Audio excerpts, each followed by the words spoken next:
Skate will not have paid loot boxes.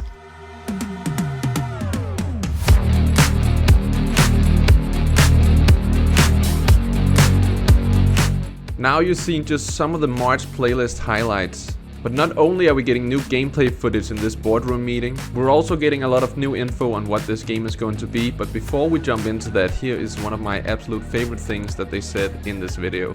Our goal of developing Skate with and for the fans means we want to be able to react to the feedback and give people more of what they want. These update frequencies mean we can do that more often on a small, medium, and large scale. Personally, I'm hyped for how much it sounds like they're gonna listen to the community and receive feedback, but let's just watch the rest of the March playtest highlights.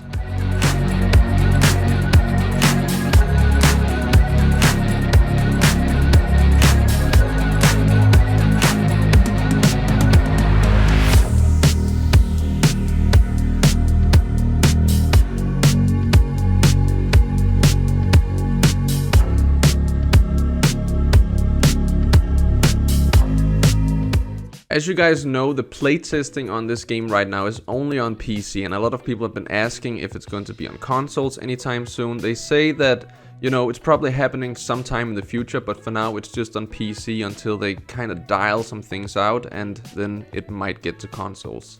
Or they actually just said consoles later. So I guess it means that there will be console playtests in the future. A big theme for the new Skate, or Skate 4, whatever you guys want to call it, is that, you know, it's been leaked, there's been leaks, and they talk about some more leaks in this video, mainly around rewards and items.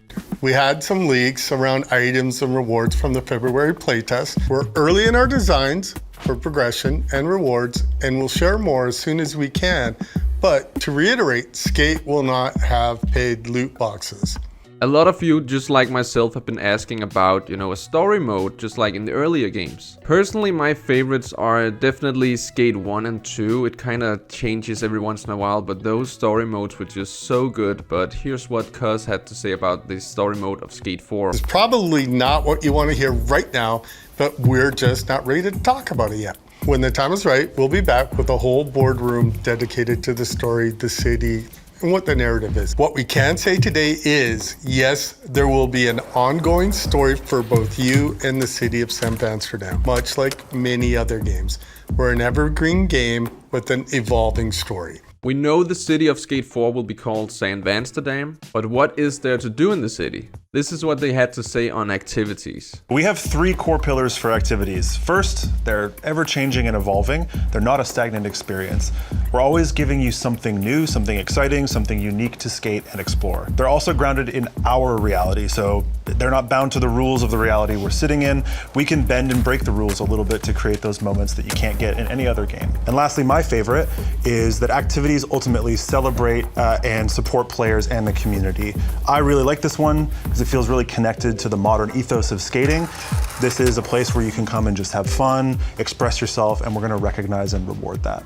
I have some friends who don't skate in real life but really interested in skates. They ask me, can I still play skate without knowing skateboarding in real life? The answer is yes, of course. As a team, we've talked a ton about how to make sure that you can have fun with activities, whether you're somebody who doesn't know anything about skateboarding or if you're a fan that's been with us since the very beginning.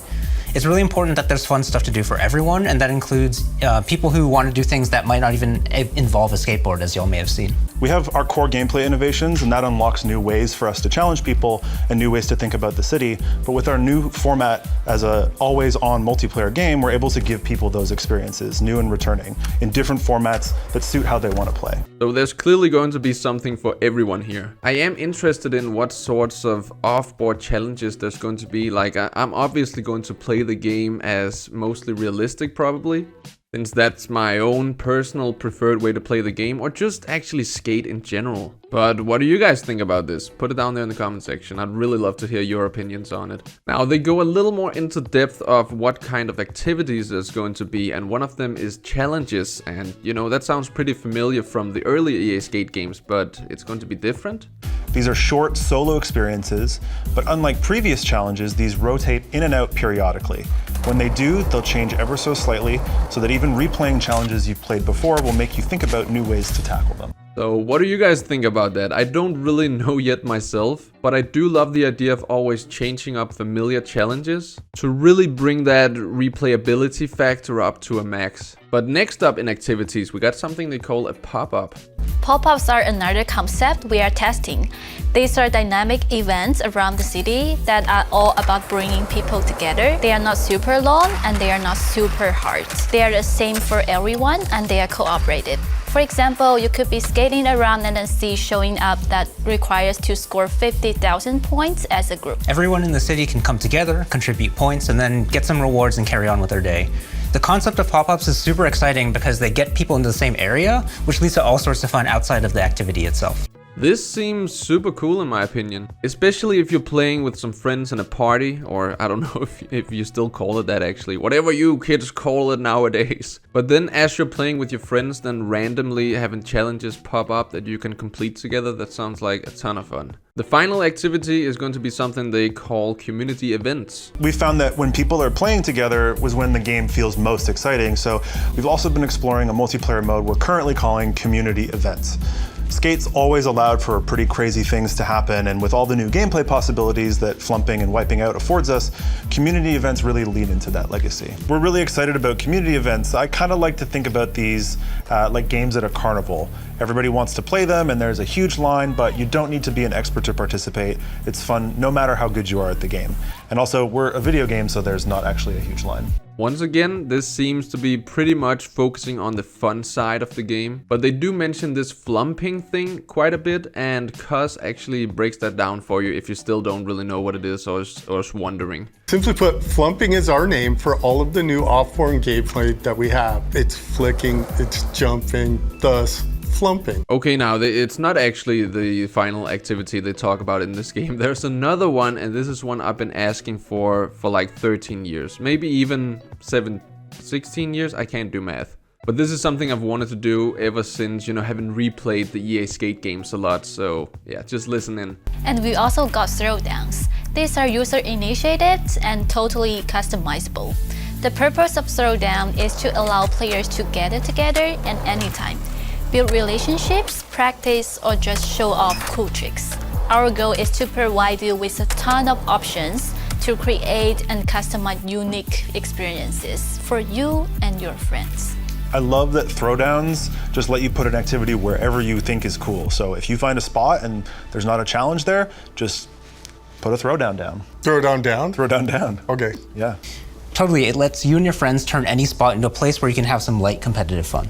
I am going to create so many challenges. But you know, when it comes to the game, personally, I'll probably be playing realistic the most and probably mostly solo sessions. But here they get into a bit of like the inclusiveness of this game. Whether you prefer to play solo, in a team, cooperatively, or competitively, we want to give you fun things to do. Totally. We've seen this when we all jump in the game together in the studio playtest and in the community playtest that we've been doing. There's something here for everyone. Some people are running on walls, some people are climbing, some people are skating. No matter what your play style is or your skill level, it's easy to find your fun. Yeah, and we know people are really fond of the activities we've had in the past, like On the Spot and Hall of Meat, and these sort of form the bedrock of activities in Skate, and that's where we started on this project, and they're absolutely still here. But it became really obvious really fast that our new off-board gameplay, flumping, coupled with slams and skating, could unlock a whole new range of experiences. So this is where we started working on concepts like climbing challenges, which are all about using verticality and the density of the city to reach a finish line.